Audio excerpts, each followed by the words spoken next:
बानी पाकिस्तान कायद आज़म मोहम्मद अली जिन्नाह रहमतुल्लाह ताला अलैह की ज़िंदगी के कुछ अहम तरीन पहलू ऐसे हैं जो आज दिन तक आम पाकिस्तानियों की नज़रों से ओझल है, और इसकी बड़ी वजह यह है कि पोशीदा हक़ाइक़ पाकिस्तान की नौकरशाही को हाज़म ही नहीं हुए थे।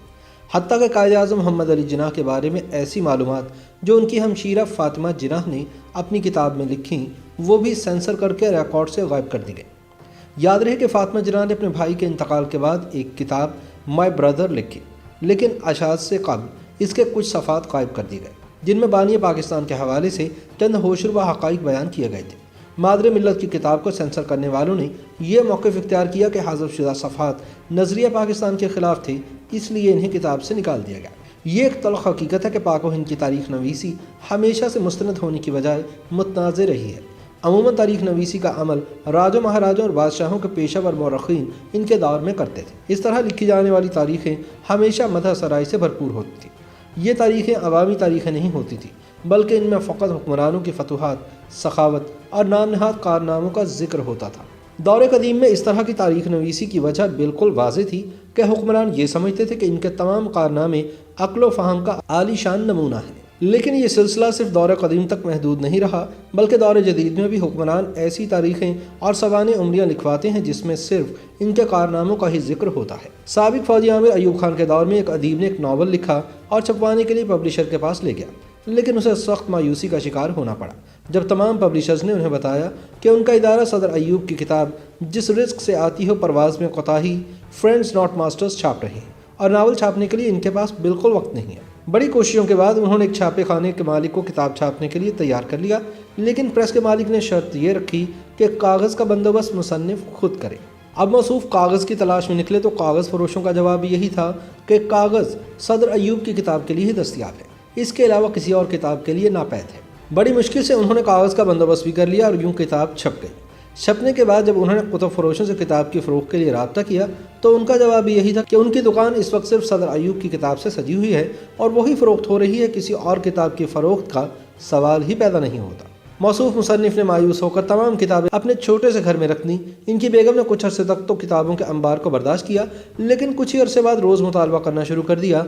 एक तो घर पहले ही छोटा सा है और इसमें भी आधी जगह किताबों ने घेर रखी है। रोज़ रोज़ के झंझट से तंग आकर आखिर हज़रत किताबें लेकर पुरानी किताबों के बाज़ार और रीगल चौक पहुँचे। ये उनके लिए आखिरी सदमा था जब पुरानी किताबें फ़रोख्त करने वालों ने भी टका सा जवाब दे दिया कि इस वक्त वो सिर्फ सदर अयूब की किताब रद्दी में बेच रहे हैं, किसी और किताब की गुंजाइश नहीं है। इस तरह की किताबों का यही हशर होता है। हाँ, तो हम जिक्र कर रहे थे मोहम्मद अली जिन्नाह की मौत व हयात के हवाले से। उनकी हमशीरा मोहतरमा फ़ातिमा जिन्नाह ने एक किताब माई ब्रदर यानी मेरा भाई लिखी, लेकिन अशात से कबल इसके चंद सफ़े गायब हो गई। ये कारनामा कायद आज़म अकेडमी के रूह रवा कहलवाने वाले शरीफुल मुजाहिद मरहूम ने अंजाम दिया था। इस मामले में शरीफुल मुजाहिद ने बताया था कि चूँकि वह सफ़ात नज़रिया पाकिस्तान के ख़िलाफ़ थे, इसलिए किताब से हज़फ कर दिया गया। इन साहब को भी अपने इस अमल पर कोई तासुफ़ और शर्मिंदगी नहीं थी। जब उन्हें बताया गया कि वो सफ़ात तो कुदरतुल्लाह शहाब ने अपनी किताब शहाबनामा मतबूआ सन 1988 में छाप दिए हैं, तो कहने लगे कि मादरे मिल्लत की किताब का मवाद हज़फ करवाने में तो कुदरतुल्लाह शहाब ने बुनियादी किरदार अदा किया था। आइए अब इन हज़फ शुदा सफ़ात पर नज़र डालते हैं। मादरे मिल्लत की किताब में बयान करदा पहला वाक़या जुलाई सन 1948 का है, जब कायद आज़म अलालत की वजह से इलाज और आराम के लिए ज़ियारत तशरीफ़ रखते थे। मोहतरमा फ़ातिमा जिन्नाह ने लिखा कि जुलाई के आखिर में एक रोज़ वज़ीर आज़म नवाबज़ादा लियाक़त अली ख़ान और secretary general mister Mohammad Ali अचानक ज़ियारत पहुँच गए। इनके आने से पहले की कोई इत्तला नहीं थी। वज़ीर आज़म ने डॉक्टर इलाही बख्श से पूछा कि कायद आज़म की सेहत से मुतालिक इनकी तशख़ीस क्या कहती है। डॉक्टर ने कहा कि इन्हें मिस फ़ातिमा जिन्नाह ने यहाँ बुलाया है, इसलिए वो अपने मरीज़ से मुतालिक कोई बात सिर्फ़ और सिर्फ उन्हीं को बता सकते हैं। नवाब साहब ने जोर दिया कि वज़ीर आज़म की हैसियत से मैं कायद आज़म की सेहत से मुतालिक मुतफ़क्किर हूँ। डॉक्टर ने अदब से जवाब दिया, जी हाँ बेशक, लेकिन मैं अपने मरीज़ की इजाज़त के बगैर कुछ नहीं बता सकता। जब मिस फ़ातिमा जिन्नाह ने कायद आज़म को वज़ीर आज़म की आमद की इत्तला दी तो वो मुस्कुराए और फरमाया कि तुम जानती हो वो क्यों आए हैं। वो देखना चाहते हैं कि मेरी बीमारी कितनी शदीद है और मैं मज़ीद कितना अरसा ज़िंदा रह सकता हूँ। तुम नीचे जाओ और प्राइम मिनिस्टर से कह दो कि मैं उन्हें अभी मिलूँगा। मिस फ़ातिमा जिन्नाह ने कहा कि अब काफ़ी देर हो गई है, कल सुबह इनसे मिल लें। उन्होंने कहा नहीं, उन्हें अभी आने दो और बचश्मे खुद देख लेने दो। वज़ीर आज़म आधे घंटे के करीब कायद आज़म के पास रहे। इसके बाद जब मिस फ़ातिमा जिन्नाह अंदर गई तो कायद आज़म बेहद थके हुए थे। उन्होंने कुछ जूस मांगा और फिर चौधरी मोहम्मद अली को अपने पास बुलाया। सेक्रेटरी जनरल 15 मिनट तक कायद आज़म के साथ रहे। इसके बाद मिस फ़ातिमा जिन्नाह दोबारा कायद आज़म के कमरे में गई और पूछा कि क्या वो जूस या कॉफ़ी पीना पसंद करेंगे। कायद आज़म ने जवाब ना दिया क्योंकि वो किसी सोच में माहिर थे। अब डिनर का वक्त आ गया था। कायद आज़म ने मिस फातिमा जिना से फरमाया, बेहतर है तुम नीचे चली जाओ और उनके साथ खाना खाओ। मिस जिना ने इसरार किया कि नहीं, मैं आपके पास ही बैठूंगी और यहीं खाना खा लूँगी। कायद आज़म ने कहा, नहीं, ये मुनासिब नहीं, वो यहाँ पर हमारे मेहमान हैं, जाओ और उनके साथ खाना खाओ। मिस फातिमा जिना लिखती हैं कि खाने की मेज़ पर उन्होंने वज़ीर आज़म को बड़े खुशगवार मूड में पाया। वो पुरमज़ाक बातें करते रहे, जबकि मिस फातिमा जिना का अपना दिल अपने भाई के लिए खौफ से कांप रहा था, जो ऊपर की मंजिल में बिस्तर अलालत पर अकेले पड़े थे।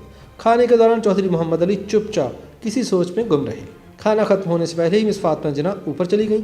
उन्होंने बड़े ज़ब्त से अपने आंसुओं को रोक रखा था।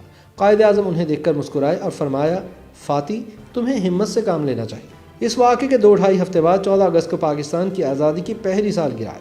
अपनी कमज़ोरी सेहत के बावजूद यौम पाकिस्तान पर कायद आज़म ने कौम के नाम बड़ा वल्वला अंगेज़ पैगाम जारी किया। मिस जिना ने अपने मुसव्वदे में लिखा कि यौम पाकिस्तान के चंद रोज़ बाद वज़ीर ख़ज़ाना मिस्टर गुलाम मोहम्मद कायद आज़म से मिलने कोयटा आए।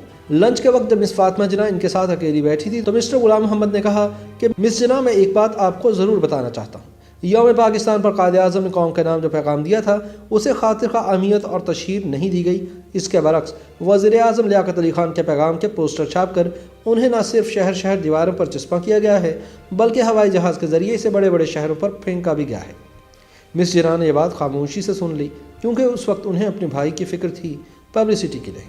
ये थी उन गुमशुदा औराक की कहानी जो मोहतरमा फातिमा जिना की किताब मेरा भाई से हज़फ कर दी गई थी। सवाल ये है कि इन सफ़ात में नज़रिया पाकिस्तान के ख़िलाफ़ कौन सा मवाद मौजूद था जिसकी बुनियाद पर इस किताब को सेंसर किया गया।